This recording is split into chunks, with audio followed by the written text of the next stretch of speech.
పవన్ కళ్యాణ్ కాస్త ఓపిక ఎక్కువేలాగుంది, చాలా ఎక్కువ ఉన్నది ఓ రకంగా చెప్పాలంటే. ఓ పక్కన సినిమా షూటింగ్లు నడుస్తున్నాయి, ఓజీ కావచ్చు, తర్వాతన మిగతా సినిమాలకు సంబంధించిన షూటింగ్లు నడుస్తున్నాయి. ఇంకో పక్కన ఎక్కడికి పోతే అక్కడ ఓజీ ఓజీ అన్న కేకలు నడుస్తున్నాయి.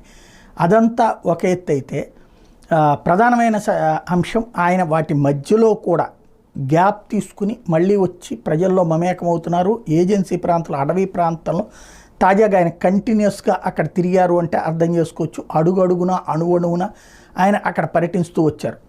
అట్లాంటి ఆయన తాజాగా మరొక కీలకమైనటువంటిది మళ్ళీ అక్కడి నుంచి రావడంతోనే కృష్ణా జిల్లాలో పర్యటన. గుడవర్రు గ్రామంలో పంచాయతీరాజ్ గ్రామీణాభివృద్ధి శాఖ చేపట్టిన అభివృద్ధి పనులు పరిశీలించడం, గుడివాడ మండలంలోని మల్లైపాలెం గ్రామం రక్షిత తాగునీటి పథకానికి సంబంధించిన కార్యక్రమాలు చూడటం, ఇవన్నీ. ఓ పక్కన క్షణం తీరిక లేనటువంటి పరిస్థితులు వ్యవహరిస్తున్నారు. అట్లాగే రాబోయేటటువంటి రోజుల అవసరాన్ని లెక్కగడుతున్నారు.